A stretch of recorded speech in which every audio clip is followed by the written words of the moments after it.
Hello hi ವಿದ್ಯಾರ್ಥಿಗಳಿಗೆ ನಮಸ್ಕಾರ. ಏನಪ್ಪ ಅಂತಂದರೆ ಇವತ್ತಿನ ವಿಷಯ ಎಸ್ ಎಸ್ ಎಲ್ ಸಿ 10ನೇ ತರಗತಿಯ ಮಕ್ಕಳ ಸಮಾಜ ವಿಜ್ಞಾನ ಪ್ರಶ್ನೆ ಪತ್ರಿಕೆ 2024 ಮೇ ಮತ್ತು ಜೂನ್ ತಿಂಗಳಲ್ಲಿ ನಡೆದಿರ್ತಕ್ಕಂಥ ಪ್ರಶ್ನೆ ಪತ್ರಿಕೆ. ಯಾವ ರೀತಿಯಾಗಿ ಪ್ರಶ್ನೆ ಕೇಳಿದ್ದಾನೆ ಎನ್ನುವುದ್ರ ಬಗ್ಗೆ ಮಾಹಿತಿ ನೀಡ್ತೇನೆ. ಈ ಪ್ರಶ್ನೆಗಳು ಕೇವಲ ಯಾವ ರೀತಿ ಕೇಳಿದಾನೆ ಅನ್ನೋದು ಹೇಳ್ತೀನಿ. ನೆಕ್ಸ್ಟು ಮುಂದಿನ ದಿನಗಳಲ್ಲಿ ಪಾರ್ಟ್ 1, ಪಾರ್ಟ್ 2, ಪಾರ್ಟ್ 3 ಈ ರೀತಿಯಾಗಿ ಭಾಗಗಳನ್ನು ಮಾಡಿ ಈ ಪ್ರಶ್ನೆಗಳಿಗೆ ಸರಿಯಾದ ಉತ್ತರ ಏನು, ಯಾವ ಭಾಗದಿಂದ ಪ್ರಶ್ನೆಯನ್ನು ಕೇಳಿದ್ದಾರೆ ಅದು ಕೂಡ ನಾನು ನಿಮಗೆ ಉತ್ತರ ಹೇಳೋದಕ್ಕೆ ಪ್ರಯತ್ನ ಮಾಡ್ತೀನಿ. ಸರಿನಾ? ನೋಡೋಣ. ಸಮಾಜ ವಿಜ್ಞಾನ ಪ್ರಶ್ನೆ ಪತ್ರಿಕೆ ಇದು ನೋಡಿ. ಲಾಸ್ಟ್ ವಿಡಿಯೋ ನೀವು ನೋಡಬೇಕು. ಅದರಲ್ಲಿ ಯಾವ ರೀತಿಯಾಗಿ ಪ್ರಶ್ನೆಗಳನ್ನು ಕೇಳಿದ್ದಾನೆ, ಇದರಲ್ಲಿ ಯಾವ ರೀತಿ ಪ್ರಶ್ನೆಗಳನ್ನು ಕೇಳಿದ್ದಾನೆ ಅಂತ ಹೇಳಿಬಿಟ್ಟು ನೋಡೋಣ. ಲಾಸ್ಟ್ ಟೈಮ್ ಕೂಡ ಇದೇ ರೀತಿಯಾಗಿ ಹೇಳಿದ್ದೆ. 1 ಅಂಕದ 8 ಪ್ರಶ್ನೆಗಳು ಇರ್ತವೆ. ನೀವು 8ಕ್ಕೂ ಕಂಪಲ್ಸರಿ ಆನ್ಸರ್ ಮಾಡಲೇಬೇಕು. ಇವಾಗ ಲಾಸ್ಟ್ ಟೈಮಲ್ಲಿ 2021ರಲ್ಲಿ ಆನ್ಸರ್ ಕೀ ಬುಕ್ಲೆಟ್ ಒಂದಿದೆ, ಅದನ್ನು ಕೂಡ ನಾನು ಎಕ್ಸ್ಪ್ಲೈನ್ ಮಾಡ್ತೀನಿ. ಸದ್ಯ ಈ ಪ್ರಶ್ನೆಗಳು ಯಾವ ರೀತಿಯಾಗಿ ಬಂದಿದ್ದಾವೆ ಅಂಥೇಳಿ ನೋಡೋಣ. ಸರಿನಾ? ನೋಡಿ, ಆರ್ಯ ಸಮಾಜ ಸ್ಥಾಪಕರು ಯಾರು ಅಂಥೇಳಿ ಕೇಳಿದ್ದಾರೆ. ಇದು ಎಂ ಜಿ ರಾನಡೆನ, ಸ್ವಾಮಿ ದಯಾನಂದ ಸರಸ್ವತಿನ, ಆತ್ಮಾರಾಮ್ ಪಾಂಡುರಂಗನ ಅಥವಾ ಜ್ಯೋತಿಬಾ ಫುಲೆನ ಅಂತ ಹೇಳ್ಬಿಟ್ಟು ಇದಕ್ಕೆ ಸರಿಯಾದ ಉತ್ತರ ಯಾವುದು ಅಂತ ಹೇಳ್ಬಿಟ್ಟು ನೀವೇ ಫೈಂಡ್ ಔಟ್ ಮಾಡಿ ಆನ್ಸರ್ ಮಾಡಿ. ನಾನು ನೆಕ್ಸ್ಟ್ ಈ ಪ್ರಶ್ನೆಗಳಿಗೆ ಕೂಲಂಕುಷವಾಗಿರ್ತಕ್ಕಂಥ ಉತ್ತರವನ್ನು ಮುಂದಿನ ದಿನಗಳಲ್ಲಿ ನಾನು ಪ್ರತಿಯೊಂದು ಪ್ರಶ್ನೆಗೆ ಉತ್ತರವನ್ನು ಹೇಳೋದಕ್ಕೆ ಪ್ರಯತ್ನ ಮಾಡ್ತೀನಿ. ಸರಿನಾ? ಒಂದೇ ಪ್ರಶ್ನೆ ಆಯಿತು. ಎರಡನೇದು, 1857ರ ದಂಗೆಗೆ ಕಾರಣಗಳೇನು? ಕಾರಣ ಏನು ಹೊಸ ನಾಗರಿಕ ಕಾನೂನು ಜಾರಿನ, ದತ್ತುಪುತ್ರರಿಗೆ ಉತ್ತರಾಧಿಕಾರದ ಹಕ್ಕಿಲೆಂಬ ನೀತಿನ, ಇಂಗ್ಲೆಂಡಿನಲ್ಲಾಗಿರ್ತಕ್ಕಂಥ ಕೈಗಾರಿಕೆ ಕ್ರಾಂತಿನ, ಅಥವಾ ರಾಯಲ್ ಎನ್ಫೀಲ್ಡ್ ಬಂದೂಕುಗಳ ಬಳಕೆ ಅಂಥೇಳಿ. 1857ರ ದಂಗೆಗೆ ಕಾರಣ ಏನನ್ನೋದು ನಿಮಗೆಲ್ಲರಿಗೂ ಗೊತ್ತು. ಕಾಮನ್ ಆಗಿ ಇದನ್ನು ನೀವು ಆನ್ಸರ್ ಮಾಡಬಹುದು. ಮುಂದುವರೆದು 3ನೇ ಪ್ರಶ್ನೆ ಏನಪ್ಪ ಅಂದರೆ ನೋಡಿ, ಭಾರತದೊಂದಿಗೆ ಪಂಚಶೀಲ ತತ್ವಕ್ಕೆ ಸಹಿ ಹಾಕಿದ ರಾಷ್ಟ್ರ ಚೀನಾ, ನೇಪಾಳ, ಅಮೇರಿಕಾ, ರಷ್ಯಾ. ಯಾವುದು ಈ ದೇಶಗಳು? ಇಷ್ಟು ದೇಶಗಳಲ್ಲಿ ಯಾವುದು ಅನ್ನೋದನ್ನು ನೀವು ಬರೀಬೋದು. ನೆಕ್ಸ್ಟ್ 4ನೇ ಪ್ರಶ್ನೆ ಏನಪ್ಪ ಅಂದರೆ, ಮಾನವ ಕುಲ ತಾನೊಂದೇ ವಲಂ ಎಂದು ಹೇಳಿದವರು ಯಾರು? ರನ್ನನ, ಜನ್ನನ, ಪಂಪನ, ಪೊನ್ನನ ಅಂತ ಹೇಳ್ಬಿಟ್ಟು ಇದನ್ನು ಕೂಡ ನೀವು ಆನ್ಸರ್ ಮಾಡ್ಬೋದು. ನೆಕ್ಸ್ಟ್ ಮುಂದುವರೆದು 5ನೆಯ ಪ್ರಶ್ನೆ, ಬಿಹಾರಿನ ಕಣ್ಣೀರು ನದಿ ಯಾವುದು? ಕೋಸಿನ, ದಾಮೋದರನ, ಬ್ರಹ್ಮಪುತ್ರನ, ಮಹಾನದಿನ ಅಂಥೇಳಿ. 6ನೇ ಪ್ರಶ್ನೆ, ಭಾರತದ ಸಿಲಿಕಾನ್ ನಗರ ಅಂಥೇಳಿ ಬೆಂಗಳೂರನ್ನು ಕರೆಯುವುದು ಯಾವ ಕಾರಣಕ್ಕೆ, ಏಕೆ ಅಂತೇಳಿ ಕೇಳಿದ್ದಾರೆ. ಇಸ್ರೋ ಸಂಸ್ಥೆಯ ಪ್ರಧಾನ ಕಚೇರಿ ಇರುವುದರಿಂದನ, ಹತ್ತಿ ಬಟ್ಟೆ ಕೈಗಾರಿಕೆಯ ಕೇಂದ್ರವಾಗಿರೋದರಿಂದನ, ಅಥವಾ IISc ಹಾಗೂ ಬಯೋಕಾನ್ ಸಂಸ್ಥೆಯ ಕೇಂದ್ರ ಸ್ಥಾನವಾಗಿರುವುದರಿಂದನ, ಅಥವಾ 4ನೇದಾಗಿ ಮಾಹಿತಿ ತಂತ್ರಜ್ಞಾನದ ಪ್ರಮುಖ ಕೇಂದ್ರವಾಗಿರುವುದರಿಂದನ ಅಂತ ಹೇಳ್ಬಿಟ್ಟು ಯಾವುದೇ ಒಂದು ಅಂಕದ ಪ್ರಶ್ನೆಗಳನ್ನು ತೆಗೆದುಕೊಳ್ಳಿ ಅಥವಾ ಮಲ್ಟಿಪಲ್ ಚಾಯ್ಸ್ ಕ್ವೆಶನನ್ನು ತೆಗೆದುಕೊಂಡ್ರೂ ಕೂಡ ನೀವು ಯಾವುದೇ ಒಂದು ಅಧ್ಯಯನದ ಸಾರಾಂಶವನ್ನು ಕೂಲಂಕುಷವಾಗಿ ನಿಮಗೆ ಗೊತ್ತಿದ್ದಾಗ ಮಾತ್ರ ಈ ಪ್ರಶ್ನೆಗಳಿಗೆ ಉತ್ತರ ಬರೆಯೋದಕ್ಕೆ ಸಾಧ್ಯ ಆಗುತ್ತೆ. ಇಲ್ಲ ಅಂತಂತಂದರೆ ನೀವು ಪ್ರತಿಯೊಂದು ಪ್ರಶ್ನೆಗೂ ಕನ್ಫ್ಯೂಸ್ ಆಗೋದಕ್ಕೆ ಚಾನ್ಸಸ್ ಹೆಚ್ಚಾಗಿರುತ್ತೆ. ಮುಂದಿನ ದಿನಗಳಲ್ಲಿ ಯಾವ ರೀತಿಯಾಗಿ ಆ ಉತ್ತರಗಳನ್ನು ಬರೀಬೇಕು, ಯಾವ ರೀತಿಯಾಗಿ ಇಲ್ಲ ಅನ್ನೋದು ಕೂಡ ನಾನು ನಿಮ್ಮ ಜೊತೆ ಡಿಸ್ಕಸ್ ಮಾಡಿ ಹೇಳ್ತೀನಿ. ಸರಿನಾ? ನೆಕ್ಸ್ಟ್ ನೋಡಿ, 7ನೆಯ ಪ್ರಶ್ನೆ, ಕೇಂದ್ರ ಸರ್ಕಾರದ ಆಯವ್ಯಯವನ್ನು ಲೋಕಸಭೆಯಲ್ಲಿ ಮಂಡಿಸೋರು ಯಾರು? ಪ್ರಧಾನಮಂತ್ರಿನ, ಗೃಹ ಮಂತ್ರಿನ, ಹಣಕಾಸು ಮಂತ್ರಿನ, ಕಾನೂನು ಮಂತ್ರಿನ? ಈಗಿನ ಪ್ರಸ್ತುತ ಹಣಕಾಸು ಮಂತ್ರಿ ಯಾರನ್ನೋದು ಕೂಡ ನಿಮಗೆ ಗೊತ್ತಿರಬೇಕು, ಪ್ರಧಾನಿ ಯಾರನ್ನೋದು ಕೂಡ ಗೊತ್ತಿರಬೇಕು, ಕಾನೂನು ಮಂತ್ರಿಗಳಲ್ಲಿ, ಗೃಹ ಮಂತ್ರಿಗಳಲ್ಲಿ ಯಾರನ್ನೋದು ಕೂಡ ನಿಮಗೆಲ್ಲರಿಗೂ ಗೊತ್ತಿರಬೇಕು. ಮುಂದಿನ ಪ್ರಶ್ನೆ 8ನೇದು, ವಿದ್ಯಾರ್ಥಿಗಳಿಗೆ ಯೋಗ್ಯವಾದ ಬ್ಯಾಂಕ್ ಖಾತೆಯ ವಿಧ ಯಾವುದು ಅಂತ? ಚಾಲ್ತಿನ, ಉಳಿತಾಯನ, ಆವರ್ತ ಅಥವಾ ನಿಶ್ಚಿತ ಠೇವಣಿ ಖಾತೆನ? ಈ 4 ಖಾತೆಗಳಲ್ಲಿ ಯಾವ ಖಾತೆಯು ವಿದ್ಯಾರ್ಥಿಗಳಿಗೆ ಯೋಗ್ಯವಾದ ಬ್ಯಾಂಕ್ ಖಾತೆಯ ವಿಧ ಆಗಿದೆ ಅಂಥೇಳಿ ಕೇಳ್ತಾರೆ. ನೆಕ್ಸ್ಟ್ ಟೋಟಲ್ ಆಗಿ 1 ಅಂಕದ 8 ಪ್ರಶ್ನೆಗಳು ಇದ್ವು. ಇದಕ್ಕೆ ನೀವು ನೇರವಾಗಿ 8 ಅಂಕಗಳನ್ನು ಪಡೆದುಕೊಳ್ಬೋದು. ಸರಿನಾ?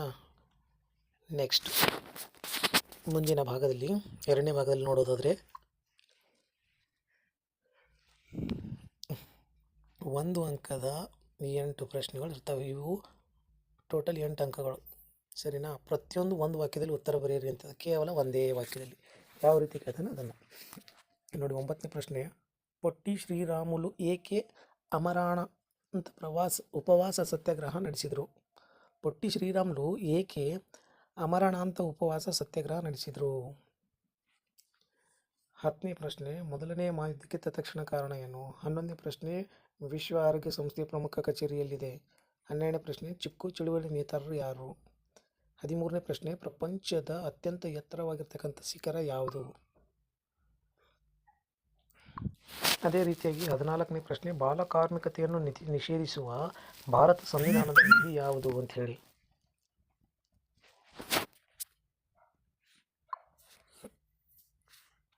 ಮುಂದೆ 15ನೇ ಪ್ರಶ್ನೆ, ಆಯವ್ಯಯ ಎಂದರೇನು? 16ನೇ ಪ್ರಶ್ನೆ, ಉದ್ಯಮಿ ಎಂದರೇನು? ನೀವು 1 ಅಂಕದ ಮಲ್ಟಿಪಲ್ ಚಾಯ್ಸ್ ಕ್ವೆಶನ್ 8 ಪ್ರಶ್ನೆಗಳು, ಅದೇ ರೀತಿ 1 ಅಂಕದ 8 ಪ್ರಶ್ನೆಗಳಿಗೆ ನೀವು ಏನಾದರೂ ಉತ್ತರ ಬರೆದಿದ್ದೆ ಆದರೆ 16 ಅಂಕಗಳು ನೀವು ಪೂರ್ಣವಾಗಿ ಇಲ್ಲಿ ಯಾವುದೇ ರೀತಿ ಕಟ್ ಮಾಡೋದಕ್ಕೆ ಬರೋದೇ ಇರಲ್ಲ. ಆ ರೀತಿಯಾಗಿ ಅಂಕಗಳನ್ನು ನೀವು ಪಡೆದುಕೊಳ್ಬೋದು. ಸರಿನಾ?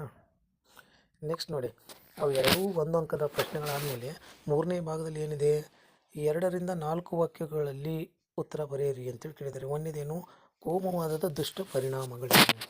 ಅಥವಾ ಇದು ನಿಮಗೆ ಗೊತ್ತಿರಲಿಲ್ಲ, ವಿಶ್ವಸಂಸ್ಥೆ ಸ್ಥಾಪನೆಯ ಉದ್ದೇಶ ಏನು?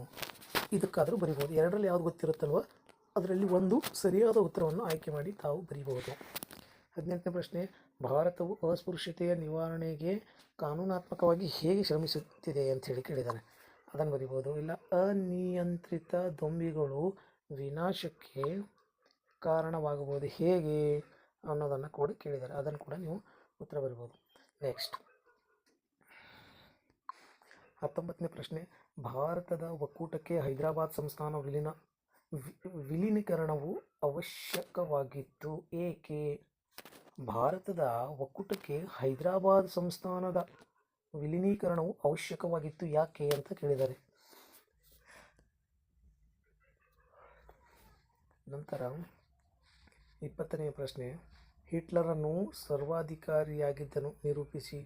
21, ನೈಋತ್ಯ ಮಾನ್ಸೂನ್ ಮಾರುತಗಳು ಭಾರತದ ವ್ಯವಸಾಯವನ್ನು ನಿಯಂತ್ರಿಸುತ್ತವೆ ಸ್ಪಷ್ಟೀಕರಿಸಿ. 22, ಭಾರತದ ಸಾರಿಗೆಯ ವಿಧಗಳನ್ನು ತಿಳಿಸಿರಿ. 23, ಪ್ರತ್ಯಕ್ಷ ತೆರಿಗೆ ಮತ್ತು ಪರೋಕ್ಷ ತೆರಿಗೆ ನಡುವೆ ಇರುವಂಥ ವ್ಯತ್ಯಾಸ ಏನು? 24ನೇದು, ಬಳಕೆದಾರರ ಶೋಷಣೆಗೆ ಕಾರಣಗಳನ್ನು ನೀಡಿ. ನೋಡಿ, 24 ಪ್ರಶ್ನೆಗಳು ಉತ್ತರ ಇಲ್ಲಿ ನೀವು ನೀಡ್ಬೋದು. ಅದೇ ರೀತಿಯಾಗಿ 4ನೇ ಭಾಗದಲ್ಲಿ ಎಷ್ಟಪ್ಪ ಅಂದರೆ 6 ವಾಕ್ಯಗಳಲ್ಲಿ ಉತ್ತರಿಸಿ, ಅಂದರೆ 3 ಅಂಕಗಳ ಪ್ರಶ್ನೆ ಇದು. 25ನೇ ಪ್ರಶ್ನೆ, ಕಿತ್ತೂರಿನ ಸ್ವಾತಂತ್ರ್ಯ ಹೋರಾಟದಲ್ಲಿ ಸಂಗೊಳ್ಳಿ ರಾಯಣ್ಣನ ಪಾತ್ರ ಏನು? ಅಥವಾ ಇದು ನಿಮಗೆ ಗೊತ್ತಿಲ್ಲ ಅಂತಂದರೆ ಭಾರತದ ಸಾಮಾಜಿಕ ಮತ್ತು ಧಾರ್ಮಿಕ ಸುಧಾರಣೆಯಲ್ಲಿ ರಾಜಾರಾಮ್ ಮೋಹನ್ ರಾಯ್ ಅವರ ಕೊಡುಗೆ ಅಥವಾ ಪಾತ್ರ ಏನು ಅನ್ನೋದು ಕೂಡ ವಿವರಿಸಿರಿ ಅಂತ ಕೇಳ್ತಾ ಇದೆ. ನೆಕ್ಸ್ಟ್ ಮುಂದಿನ ಪ್ರಶ್ನೆ, ಅರಣ್ಯಗಳು ಹೇಗೆ ಉಪಯುಕ್ತವಾಗಿವೆ ನಮಗೆಲ್ಲ ಅಂತ ಅನ್ನೋದ್ರ ಬಗ್ಗೆ. ಭೂಕಂಪಗಳು ಹೇಗೆ ವಿನಾಶಕಾರಿಯಾಗಿದ್ದಾವೆ ಎಂಬುದು.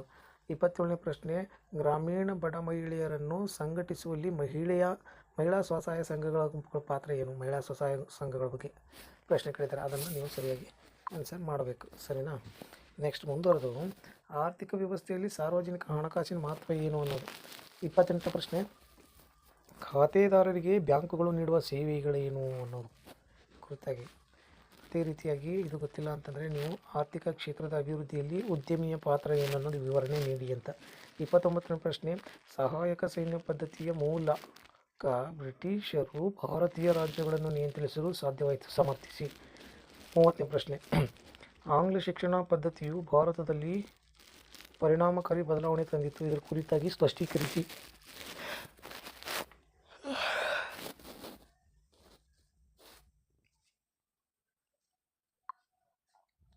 ಮುಂದಿನ ಪ್ರಶ್ನೆ, ಭಯೋತ್ಪಾದಕತೆಯ ಪರಿಣಾಮಗಳೇನು? ಸಂಘಟಿತ ಕೆಲಸಗಾರರು ಪಡೆಯುವ ಸೌಲಭ್ಯಗಳನ್ನು ವಿವರಿಸಿ. 33ನೇ, ಮಣ್ಣಿನ ಸವೆತವು ಅನೇಕ ಸಮಸ್ಯೆಗಳಿಗೆ ಕಾರಣವಾಗಬಹುದು ಹೇಗೆ ಅಂಥೇಳಿ. ಈ ರೀತಿಯಾಗಿ 3 ಅಂಕದ ಪ್ರಶ್ನೆಗಳು ಕೂಡ ಬರ್ತವೆ. 5ನೇ ಭಾಗದಲ್ಲಿ ಏನಪ್ಪ ಅಂದರೆ ಪ್ರತಿಯೊಂದು ಪ್ರಶ್ನೆಗೆ 8 ಅಂಕಗಳಲ್ಲಿ ಉತ್ತರ ಬರೀರಿ ಅಂತ, ಅಂದರೆ 4 × 4 16 ಮಾರ್ಕ್ಸ್. ಇದು ಕೂಡ ಇನ್ನು 1857ರ ದಂಗೆಗೆ ವಿಫಲತೆಗೆ ಕಾರಣ ಏನು? 2ನೇ ಕರ್ನಾಟಕ ಯುದ್ಧವನ್ನು ವಿವರಿಸಿ, 2ರಲ್ಲಿ 1 ಬರೀಬೇಕು. 35ನೇದು, ತೀವ್ರವಾದಿಗಳ ಧೋರಣೆಯ ಮಂದಗಾಮಿಗಳ ಧೋರಣೆಗಿಂತ ಭಿನ್ನವಾಗಿತ್ತು ಹೆಂಗೆ ಸಮರ್ಥಿಸಿರಿ, ಅವರಿಬ್ಬರು ನಡುವೆ ಅಂತ. 36ನೇದು, ಭಾರತದಲ್ಲಿ ಭ್ರಷ್ಟಾಚಾರದ ದುಷ್ಟಪರಿಣಾಮ ಏನು? ಭಾರತದಲ್ಲಿ ವ್ಯವಸಾಯದ ಪ್ರಾಮುಖ್ಯತೆ ಏನು ಅನ್ನೋದು ಕುರಿತಾಗಿ ಬರೀಬೇಕು. ಸರಿನಾ. ಮುಂದೆ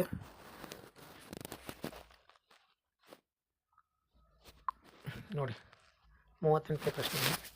ನಿಮಗೆ ಕೊಟ್ಟಿರ್ತಕ್ಕಂಥ ಭಾರತದ ನಕ್ಷೆಯಲ್ಲಿ ಕೆಳಗಿನ ಯಾವುದಾದ್ರೂ 5 ಗುರುತಿಸಿ ಅಂತ.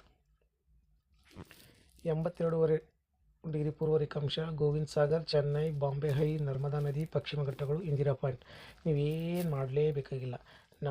ನಿಮ್ಮ ಸಮಾಜ ವಿಜ್ಞಾನ ಪುಸ್ತಕದಲ್ಲಿ ಏನು ಪ್ರಶ್ನೆಗಳನ್ನು ಕೊಟ್ಟಿದ್ದಾರಲ್ವಾ, ಪುಸ್ತಕದಲ್ಲಿ ಇಂಡಿಯಾ ಮ್ಯಾಪ್ ಕುರಿತಾಗಿ ಏನೇನು ಕೊಟ್ಟಿದ್ದಾರಲ್ಲ ಅವೆಲ್ಲ ನೀವು ಒಂದು ಸರಿ ಚೆನ್ನಾಗಿ ನೋಡ್ಕೋಬೇಕು. ನೋಡ್ಕೊಂಡಾಗ ಈ ಪ್ಲೇಸ್ಗಳು ಆ ಜಾಗದಲ್ಲಿ ಎಲ್ಲಿ ಬರ್ತವೆ ಅನ್ನೋದನ್ನು ಗುರುತಿಸಿದ್ರೆ ನೀವು 5 ಅಂಕ ಪಡಿಬೋದು. ಇದು ಮಿಸ್ ಇರಲಾರದೆ ಪಡೆಯುವಂಥ ಅಂಕಗಳಂತ ಹೇಳ್ಬೋದು. ಅಪ್ಪಿತಪ್ಪಿ ಏನಾದರೂ ದೃಷ್ಟಿವಿಕಲಚೇತನರಾಗಿದ್ದರೆ ಭಾರತೀಯರಿಗೆ ಹಿಮಾಲಯ ಪರ್ವತಗಳಿಂದ ಆಗುವಂತಹ ಅನುಕೂಲ ಏನನ್ನೋದು ಕೂಡ ಇಲ್ಲಿ ಕೇಳಿದ್ದಾರೆ. ನೀವು ಮುಖ್ಯವಾಗಿ ನೋಡಿ, ಸಾಮಾನ್ಯವಾಗಿ ನೀವು ಇಲ್ಲೇ 8 ಅಂಕದ 1 ಅಂಕದ 8 ಪ್ರಶ್ನೆ, ಆಮೇಲೆ 1 ಅಂಕದ 8 ಪ್ರಶ್ನೆಗಳು, ಇಲ್ಲಿ ನೋಡಿ 1 ಅಂಕದ 8 ಪ್ರಶ್ನೆಗಳು, ಅದೇ ರೀತಿಯಾಗಿ 2 ಅಂಕದ 8 ಪ್ರಶ್ನೆಗಳು ಬರ್ತವೆ, 3 ಅಂಕದ 9 ಪ್ರಶ್ನೆಗಳು ಬರ್ತವೆ, ಮುಂದುವರೆದು 4 ಅಂಕದ 4 ಪ್ರಶ್ನೆಗಳು ಬರ್ತವೆ, 5 ಅಂಕದ ಒಂದು ಇಂಡಿಯಾ ಮ್ಯಾಪ್ ಬರುತ್ತೆ. ಮ್ಯಾಪಲ್ಲಿ ಕೂಡ ನೀವು ಬರೀಬೋದು. ನೋಡಿ ಸಮಯ ಎಷ್ಟಿದೆಯಪ್ಪ ಅಂತಂದರೆ ನಿಮಗೆ ಪರೀಕ್ಷೆ ಬರೆಯುವ ಸಲುವಾಗಿ ಸುಮಾರು 3 ಗಂಟೆ, ಸರಿನಾ. 3 ಗಂಟೆ, ಬೆಳಗ್ಗೆ 10 ಗಂಟೆಯಿಂದ ಮಧ್ಯಾಹ್ನ 1 ಗಂಟೆ 15 ನಿಮಿಷದವರೆಗೂ ಟೈಮಿಂಗ್. ಅಂದರೆ 3 ಗಂಟೆ 15 ನಿಮಿಷ ಇರುತ್ತೆ ನಿಮಗೆ ಟೈಮಿಂಗ್. ಟೋಟಲ್ ಗರಿಷ್ಠ ಅಂಕಗಳು 80 ಅಂಕಗಳು ಇರ್ತವೆ. ನೀವು ಪರೀಕ್ಷಾ ಸಿದ್ಧತೆ ಯಾವ ರೀತಿ ತಯಾರು ಮಾಡ್ಕೊಳ್ಬೇಕಪ್ಪ ಅಂತಂತಂದರೆ, ಪರೀಕ್ಷಾ ಸಮಯದಲ್ಲಿ ನಮಗೆ ಯಾವುದೇ ಒಂದು ಪ್ರಶ್ನೆಗಳನ್ನು ಬರಲಿ ಕೂಡ ಅದನ್ನು ನಾವು ಧೈರ್ಯವಾಗಿ ಎದುರಿಸ್ತೇವೆ ಅನ್ನುವಂಥ ಒಂದು ಕಾನ್ಫಿಡೆಂಟ್ ಲೆವೆಲ್ಗೆ ನೀವು ತಯಾರಿಯನ್ನು ಮಾಡ್ಕೊಂಡು ಹೋಗಬೇಕು. ಪೇಪರ್ ವ್ಯಾಲ್ಯೂಯೇಷನ್ ಮಾಡುವಂಥವ್ರು ಅನ್ಬೇಕು, ಏನಪ್ಪ ಈ ರೀತಿಯಾಗಿ ಪ್ರಶ್ನೆ ಪತ್ರಿಕೆಯಲ್ಲಿ ಉತ್ತರನ ಬರೆದಿದ್ದಾನೆ ಹುಡುಗ, ಇವನಿಗೆ 100ಕ್ಕೆ 100ರಷ್ಟು ಕೊಡುವಲ್ಲಿ ಶ್ರೇಷ್ಠ ಪ್ರಯತ್ನ ಮಾಡಬೇಕಂತೇಳಿ ಅವ್ರ ಮನಸ್ಸಲ್ಲಿ ಬರಬೇಕು. ಆ ರೀತಿ ನೀವು ಪ್ರಯತ್ನ ಪಟ್ಟರೆ ಮಾತ್ರ ಸಾಧ್ಯ. ಇವಾಗ ನಾನು ಈ ಪ್ರಶ್ನೆ ಪತ್ರಿಕೆ ಏನಕ್ಕೆ ತೋರಿಸ್ತಾ ಇದ್ದೀನಿ ಅಂದರೆ, ಮುಂದಿನ ದಿನಗಳಲ್ಲಿ ಪರೀಕ್ಷೆಯಲ್ಲಿ ಇದೇ ರೀತಿಯಾಗಿರ್ತಕ್ಕಂಥ ಪ್ರಶ್ನೆ ಪತ್ರಿಕೆ ಸಪ್ರೇಟಾಗಿ ಬರುತ್ತೆ, ಆನ್ಸರ್ ಶೀಟ್ ಬುಕ್ಲೆಟ್ ಸಪ್ರೇಟಾಗಿ ಬರುತ್ತೆ. 24 ಪೇಜ್ನ ಆನ್ಸರ್ ಶೀಟ್ ಬುಕ್ಲೆಟ್ ಇರುತ್ತೆ. ಅದರಲ್ಲಿ ನೀವು ಬರೀಬೇಕು. ಏನಿಲ್ಲ, ಪ್ರಶ್ನೆ ಸಂಖ್ಯೆ ಹಾಕೋದು ಉತ್ತರ ಏನಿದೆ ಅದು ಬರೆಯೋದು. ಪ್ರಶ್ನೆ ಸಂಖ್ಯೆ ಹಾಕೋದು ಯಾವುದು ಎ ಭಾಗದಲ್ಲಿದೆಯಾ, ಬಿ ಭಾಗದಲ್ಲಿದೆಯಾ, ಅಥವಾ ಸಿ 4ನೇ ಭಾಗದಲ್ಲಿದೆಯಾ, ಇಲ್ಲಿ ನೋಡಿ ಯಾವ ಭಾಗದಲ್ಲಿದೆ, 2ನೇ ಭಾಗದಲ್ಲಿದೆಯಾ, 2ನೇ ಭಾಗ ಅಂತ ಹಾಕೋದು. 9ನೇ ಪ್ರಶ್ನೆ ಉತ್ತರ ಏನಿದೆ ಅದನ್ನು ನೀಟಾಗಿ ಬರಿಬೇಕಪ್ಪ. ಬರೆದ್ರೆ ನಿಮಗೆ ಪೂರ್ಣವಾಗಿರ್ತಕ್ಕಂಥ ಅಂಕಗಳು ಸಿಗ್ತವೆ ಅಂತೇಳಿ ಮೂಲಕ ಹೇಳ್ಬೋದು ನಿಮಗೆ. ನೋಡೋಣ ಮುಂದಿನ ದಿನಮಾನಗಳಲ್ಲಿ ನೆಕ್ಸ್ಟ್ ಇದೇ ರೀತಿ ಯಾವ ರೀತಿ ಪ್ರಶ್ನೆ ಪತ್ರಿಕೆಗಳು ಬಂದಿದ್ದಾವೆ ಅಂಥೇಳಿ ನಾನು ನಿಮಗೆ ಎಕ್ಸ್ಪ್ಲನೇಷನ್ ಮಾಡ್ತೀನಿ, ಸರಿನಾ. ನೀವು ಈ ಪ್ರಶ್ನೆ ಯಾವ ರೀತಿ ಬಂದಿದೆ ಇವುಗಳ ಕುರಿತಾಗಿ ನೀವು ಆಲ್ರೆಡಿ ಆನ್ಸರ್ ಶೀಟ್ನ ಬರೆದುಬಿಟ್ಟು, ಇಲ್ಲಾಂದರೆ ನಾನು ವಾಟ್ಸಪ್ ನಂಬರ್ ಕೆಳಗಡೆ ಲಿಂಕಲ್ಲಿ ಕಳಿಸಿರ್ತೀನಿ. ಆ ವಾಟ್ಸಪ್ ನಂಬರ್ಗೆ ಮೆಸೇಜ್ ಮಾಡಿದರೆ ನಿಮ್ಮ ಪ್ರಶ್ನೆ ಪತ್ರಿಕೆನ ನಾನು ಕರೆಕ್ಷನ್ ಮಾಡಿ ಕೂಡ ನಾನು ನಿಮಗೆ ಕಳಿಸೋದಕ್ಕೆ ಪ್ರಯತ್ನ ಪಡ್ತೀನಿ. ಈ ಪ್ರಶ್ನೆ ಪತ್ರಿಕೆಗಳನ್ನು ನೀವು ಸುಮಾರು 3 ಗಂಟೆಯಲ್ಲಿ ಬರೆದು ದಿನಕ್ಕೆ ಒಂದೇ ಒಂದು ಪ್ರಶ್ನೆ ಪತ್ರಿಕೆ ಬರೋದಕ್ಕಿಂತ ವಾರದಲ್ಲಿ 2 ಪ್ರಶ್ನೆ ಪತ್ರಿಕೆಗಳನ್ನು ಬರೆದ್ರೆ ನೀವು ಪರೀಕ್ಷೆಯಲ್ಲಿ ಸಮಯ ನಿರ್ವಹಣೆ ಯಾವ ರೀತಿ ಮಾಡಬೇಕು ಅನ್ನೋದು ಕೂಡ ನಿಮಗೆ ಗೊತ್ತಾಗುತ್ತೆ, ಸರಿನಾ.